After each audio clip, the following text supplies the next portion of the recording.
Hai guys, welcome back to Fakta Menarik. Jangan lupa like, comment, and subscribe. Kali ini kita akan membahas tentang legenda sniper di Indonesia yang mampu menembak kepala musuh dari jarak 600 meter. Ialah Tatang Koswara, seorang sniper yang melegenda. Ia lahir dari keluarga yang sudah akrab dengan dunia tembak-menembak. Tatang Koswara lahir di Cibaduyut, Bandung pada 12 Desember 1946. Ia menikah dengan Tati Hayati pada 1968 dan dikaruniai 4 orang anak. Tatang Koswara berpangkat pembantu letnan 1 pada Satuan Infanteri. Ayahnya merupakan seorang anggota kepolisian Republik Indonesia yang ditugaskan sebagai Brimob. Tak heran jika sejak kecil ia sudah akrab dengan senapan, bahkan sejak kecil ia sudah terbiasa menggunakan senapan saat berburu babi di hutan. Tatang Koswara mendaftar menjadi anggota TNI pada tahun 1967. Saat itu Tatang dimintai tolong oleh ibunya untuk mengantar sang adik mendaftar anggota TNI Angkatan Darat. Saat sudah tiba di tempat pendaftaran, Tatang Koswara bertemu dengan sejumlah perwira dandim di Banten yang dikenalnya saat mengikuti kejuaraan sepak bola.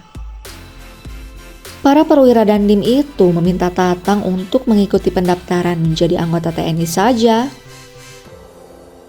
Meski awalnya sempat bingung, akhirnya pada keesokan harinya Tatang pun menyiapkan semua persyaratan dan kemudian mendaftar sebagai calon anggota TNI melalui jalur Tamtama.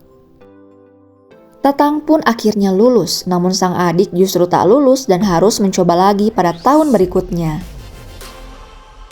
Sejak menjadi anggota TNI, kemampuan Tatang dalam hal tembak-menembak semakin diakui. Bahkan dalam buku Sniper Training Techniques and Weapons karya Peter Brooks-Smith, terbitan tahun 2000, nama Tatang Koswara masuk dalam daftar 14 besar sniper Roll of Honor di dunia. Singkat cerita, pada tahun 1974 hingga tahun 75, Tatang bersama 7 orang rekan lainnya terpilih masuk program Mobile Training Teams yang dipimpin oleh pelatih dari Green Berets Amerika Serikat, yaitu Kapten Conway selama 2 tahun. Mereka dilatih menembak jitu pada jarak 300, 600, dan 900 meter.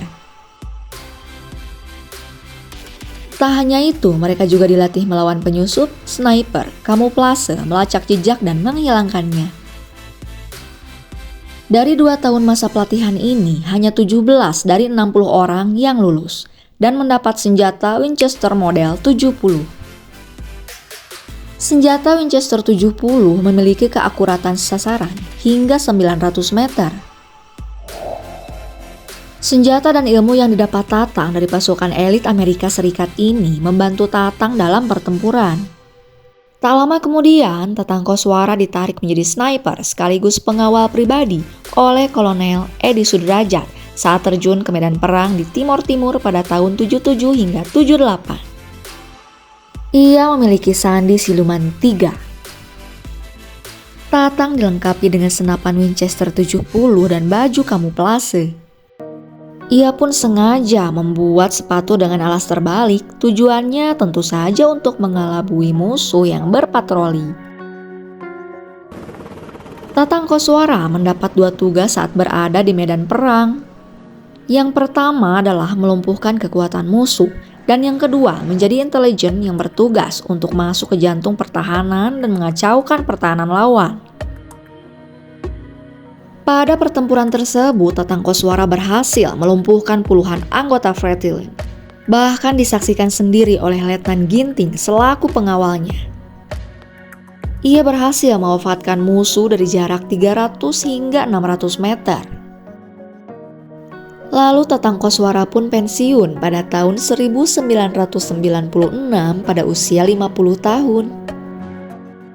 Setelah pensiun, ia membuka usaha warung makan bersama istrinya di Kodiklat TNI AD Jalan Aceh, Bandung. Sesekali Tatang Koswara pun melatih juniornya di TNI AD. Lalu pada tanggal 3 Maret 2015, Tatang Koswara meninggal pukul 19.30 waktu Indonesia Barat karena serangan jantung. Ia meninggal pada usia 68 tahun setelah sebelumnya sempat dilarikan ke rumah sakit Medistra. Nah guys, itu dia sedikit bahasan dari kami tentang Bapak Tatang Koswara. Lebih kurangnya mohon dimaafkan, silahkan tinggalkan di kolom komentar. Yaudah dah, bye-bye.